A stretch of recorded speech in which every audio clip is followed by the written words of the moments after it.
parece si charlamos de historia? ¿De Neuquén? Sí, claro. Qué bueno. Entonces hablemos de gente ilustre. Sí, espere, pero también podríamos hablar de gente no tan ilustre. ¿De los que no están en los libros? Sí, y de los que no pudieron escribirlos. ¿De toda la gente que vino a poblar Neuquén? Sí, y de los que ya estaban.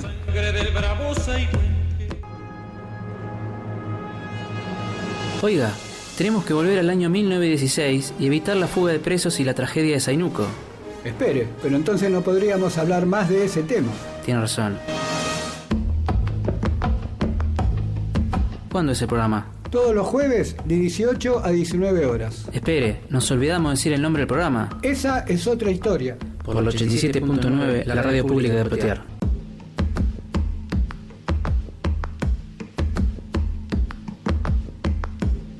Buenas tardes, amigo Rodrigo. ¿Cómo está usted en esta tarde? Aquí al pie del micrófono, porque lo del cañón como que no... Es muy violento. Es muy violento, es muy violento.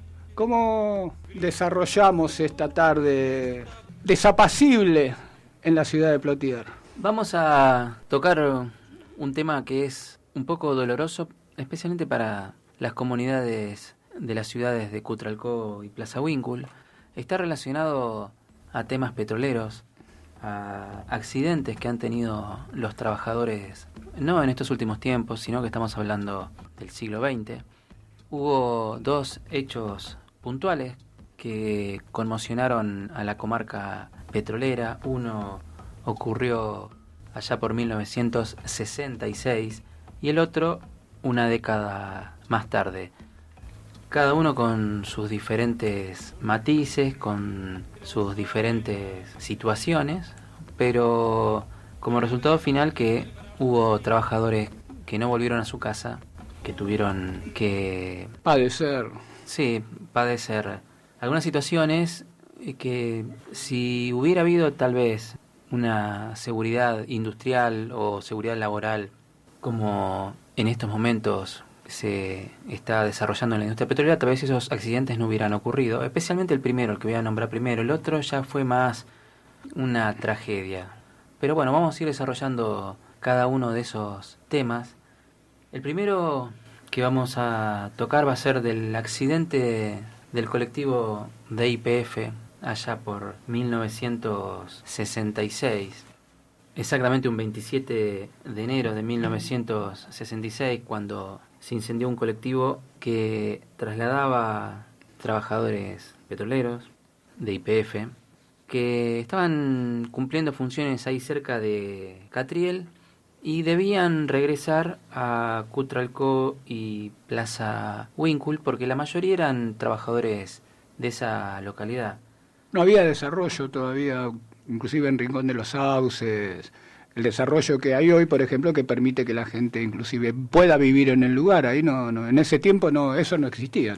Rincón de los Sauces no existía todavía, faltaban unos años. Oficialmente se fundó en 1971.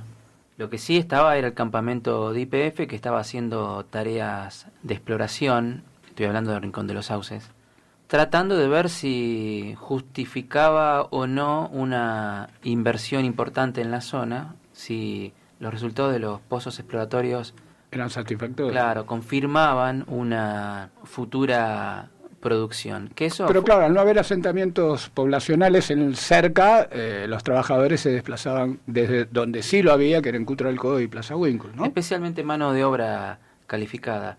Catriel aparentemente iba a ser la nueva estrella de YPF, así como lo fue en su momento Plaza Huíncul.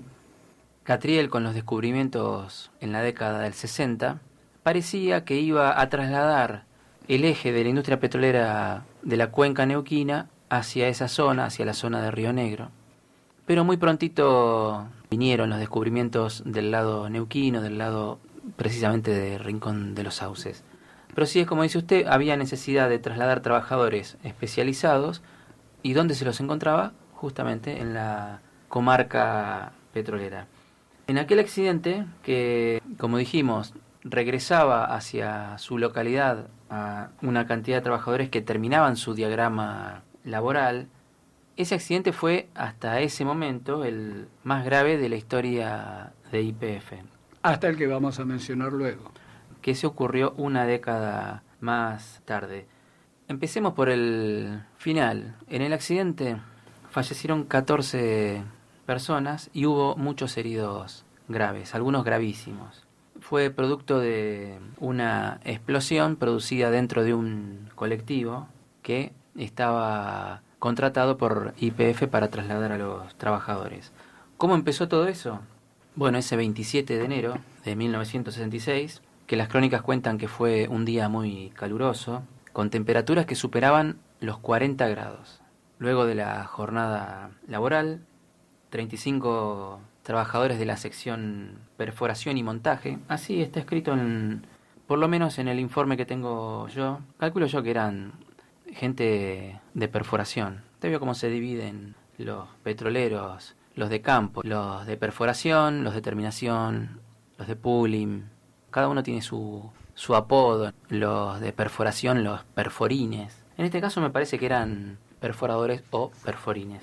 Cumplían funciones en un pozo cercano a una planta en Catriel cuando a las 21 horas aproximadamente suben al colectivo que debía conducirlos de regreso hacia sus localidades pasando por Neuquén. Hubo un inconveniente que generó algunas protestas porque se habían encargado para trasladar a estos 35 trabajadores 2 colectivos. Por motivos desconocidos, solo llegó uno, lo que obligó a hacer el trayecto en uno solo y en una situación prácticamente de hacinamiento bastante grande, teniendo en cuenta que además era una jornada muy calurosa, si bien... Y teniendo en cuenta también que los colectivos de esa época no tenían la capacidad de los colectivos de hoy. Ni la capacidad, ni tampoco las comodidades. Ahora, por ejemplo, se le exige mínimamente a las Traffic que trasladan personal que tengan calefacción y aire acondicionado, cosa que en aquel momento no era muy habitual, en realidad no existía todavía ese tipo de comodidades. No obstante, como era habitual en estos trabajadores que estaban acostumbrados a jornadas duras, se lo tomaron con calma, algunos dicen se la bancaron, risas, bromas, algunos dicen que estuvieron cantando en el regreso en un clima que era... De compañeros de trabajo. De compañeros de trabajo, de camaradería. Y fueron de esa manera intercalando todas estas situaciones en los 37 kilómetros que alcanzó a andar el ómnibus antes de que sucediera el accidente que iba a ocurrir ahí cercano a al paraje, a la localidad, al área Señal Picada, que es un área petrolera que también en su momento prometía mucho, incluso más, estaba llamada a ser la nueva estrella de YPF, pero bueno, no tuvo tampoco el desarrollo que sí tuvieron otras áreas, algunas que fueron descubiertas posteriormente, pero Señal Picada era un lugar donde YPF en un momento invirtió mucho dinero porque pensó que tal vez ese lugar era el nuevo eje del petróleo. Después cayó la producción y sin embargo todavía sigue el área Señal Picada con sus pozos convencionales aportando un poco de producto. Suma, digamos. Claro, exactamente. Es un yacimiento que suma. Con respecto al colectivo de YPF, estaba en esa época, y ahora también, terminantemente prohibido el transporte de combustible o cualquier material explosivo en el ómnibus, ¿no? En el colectivo que conducía a los trabajadores. Sin embargo, hubo un trabajador que, sin pensar que ese hecho podría llegar a desatar una tragedia, llevaba bajo el asiento una lata con varios litros de nafta. Bueno, el calor, el hacinamiento, los gases que despedía el combustible, que también provocaban o provocaron cierta protesta por parte de algunos de los trabajadores, o por lo menos algún comentario, fueron los que provocaron el accidente, que se produjo cuando alguien encendió un cigarrillo y el fósforo que estaba encendido fue arrojado al piso. Ahí es cuando hubo una explosión. Todo esto surge después del testimonio que se tomó sí. posteriormente, claro, exactamente, de la gente que sobrevivió. Hubo llamas por todas partes. y uno de los focos de llamas obstruyó la salida y nadie podía abrir la puerta de emergencia. Todos trataban instintivamente de salir de ahí, pero lo que predominaba era la confusión y la gente mutuamente se impedía el paso. Para colmo de males, o tras cartón, como dirían algunos, el chofer perdió, en ese momento de la explosión, perdió el control del vehículo y se desplazó hacia un costado donde quedó apoyado sobre una roca, una piedra muy grande que estaba situada al costado del camino. Ahí la crónica dice que con la explosión la tapa del ómnibus fue arrancada y voló por el aire. Fue bastante potente como para que el ruido alcanzara varios kilómetros a la redonda. Y provocó cierta alarma entre los pobladores que se empezaron a acercar y empezaron a ayudar a que las autoridades tomaran conocimiento del hecho y se dispusiera de los primeros auxilios. Hay señal picada para los que no se ubican bien. Si tomamos como punto central Catriel, en Río Negro, nos dirigimos yendo como para el lado de Lauca-Mahuida, como yendo para el lado de Neuquén. Primero de Catriel hay que acercarse hasta el río Colorado y una vez que está ahí uno cerca, se dobla. Si uno va para el norte, tiene que doblar para el oeste y pasa primero por otros pueblitos, localidades o parajes. Uno de ellos que recuerdo es Peñas Blancas.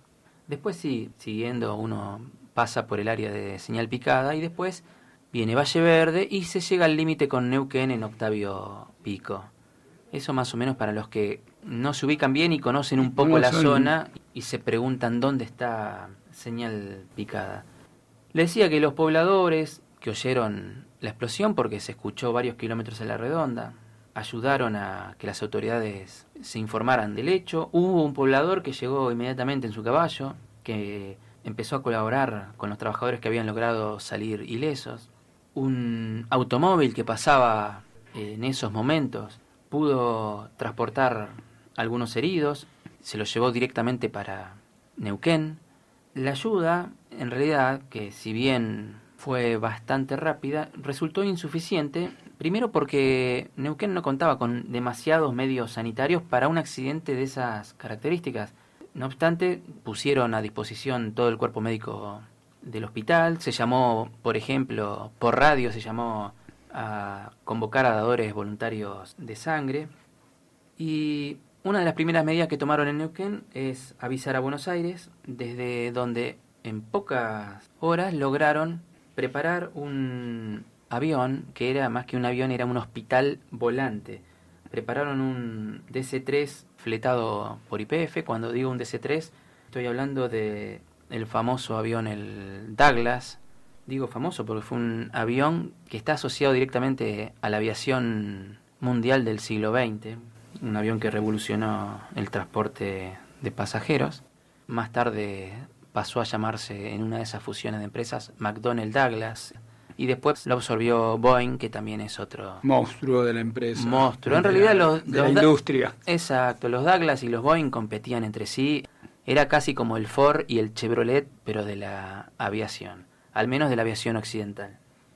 Le decía que ese avión de YPF traía muchos elementos que aportaba el Instituto del Quemado, muchos elementos para realizar cirugías plásticas, para hacer algunas intervenciones rápidas para ese tipo de heridas. Incluso más, el mismo director del Hospital del Quemado de Buenos Aires viajó en ese avión, el doctor Fortunato Benaim, y también otros médicos ahí del Instituto del Quemado, que rápidamente, porque entre que les avisaron y el avión salió, pasaron unas pocas horas, o sea que muy cerca, muy encima de la situación, colaborando desde el primer momento. Con respecto a los lesionados, de los 35 pasajeros que iban en el colectivo, 13 resultaron ilesos, no tuvieron ningún tipo de problemas. Algunos heridos de suma gravedad, que después pasaron a engrosar el listado de fallecidos. Y lamentablemente costó identificar a muchos cuerpos, porque los que estaban más cerca de la explosión, los que estaban más cerca de la lata de nafta, esos murieron carbonizados y los cadáveres no pudieron ser reconocidos fácilmente. Incluso más, algunos testimonios dicen de que estaban humeantes. Imagínense cómo fue de trágica la situación, cómo habrá sido el momento. Dicen que las primeras personas que empezaron a ser identificadas lo hicieron no en base a poder identificar el cuerpo, sino empezaron a hacer el conteo de quiénes eran los que quedaban. En base a eso... O sea, contaron los 13 ilesos por un lado, los heridos por el otro, y a partir de ahí se tuvo... Empezaron a tratar de adivinar quiénes eran. Algo similar ocurrió luego, sin adelantarnos, en el accidente del avión, que fue imposible el reconocimiento de los cuerpos. Pero ahí uno entiende, una caída de 1.500, 2.000 metros de altura no podría ser de otra manera, claro. Ser de otra manera. Todos los fallecidos, a excepción de 3, eran trabajadores de YPF, y hubo una situación de bastante congoja popular porque en muchas ciudades se decretaron días de duelo, especialmente en Plaza Winkle. Fíjese que en Plaza Winkle se efectuó el entierro colectivo de 10 de los fallecidos. Acuérdese que dije que eran 14. O sea, de los 14, 10 eran de la comarca. Eso también se repitió en otras localidades, me refiero a los días de duelo. Por ejemplo, Chayacó, Centenario, Colonia Catriel. Como siempre en estas situaciones, las escenas protagonizadas por los familiares fueron de bastante tristeza. Dicen que ahí en Plaza Winkle una caravana muy larga acompañó a los 10 vehículos fúnebres que salieron desde el hall de la municipalidad, que fue el lugar donde se realizó el velatorio colectivo, hasta el cementerio, mientras los comerciantes entornaban las puertas, algunos cerraban y las banderas permanecían a media asta. Esto fue, digamos, una crónica de ese trágico suceso. Acá sobre la mesa tenemos una revista que habla de ese tema, que tiene fotos realmente impactantes, conmovedoras, que dan una cabal imagen de lo que fue ese velorio y esa marcha colectiva por las calles de la comarca hacia el cementerio. Muchísima gente, muchísimas escenas. Bueno, hay fotos del colectivo, del avión sanitario.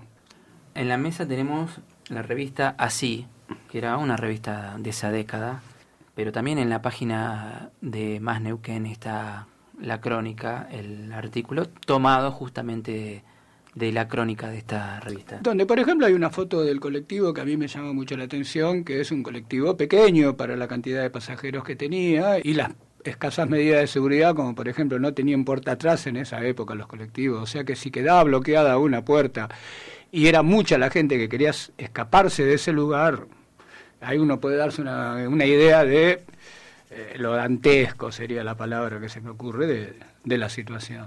Tenemos que ver el tema de los responsables, y si tenemos que decir quién tiene mayor responsabilidad en este accidente, en primer lugar, por supuesto, el que transportó la lata con nafta, cuyos gases acumulados produjeron la explosión. Pero también hay un hecho que no se puede disimular, que fue que el encargado de transportar el contingente de trabajadores había pedido 2 colectivos para hacer ese viaje de regreso, y solo llegó uno. Eso provocó un hacinamiento muy grande que posteriormente, cuando se produce el incendio y la explosión, hizo que no tuvieran la facilidad necesaria para poder bajar y escaparse del fuego que estaba prácticamente en pocos segundos tomando todo el colectivo. Y que, como dice la crónica, obstruía la salida. No solamente era, sino que estaba en un lugar donde obstruía la salida y había quedado como bloqueada la salida del colectivo. Que insisto, un colectivo que podía llegar a transportar sentados unas 20 personas, no más. Por lo tanto era necesario 2. Este fue el primer accidente grave, o sea, en algún otro programa lo dijimos, todos los accidentes son graves desde el momento que un trabajador no regresa a su casa. Pero en este caso, por la cantidad de gente involucrada. Vamos a hacer una pausa y en el segundo bloque vamos a hablar del otro accidente de YPF una década más tarde.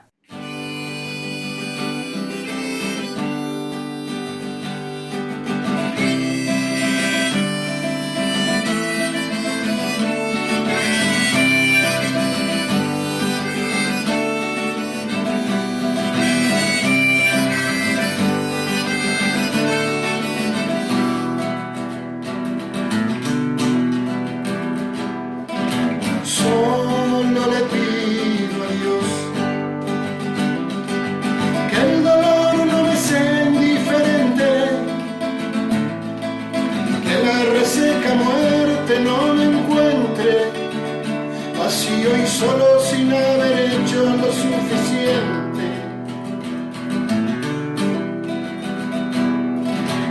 Solo le pido a Dios que lo injusto no me sea indiferente, que no me abofete en la otra mejilla después de que una garra me arañó esta suerte.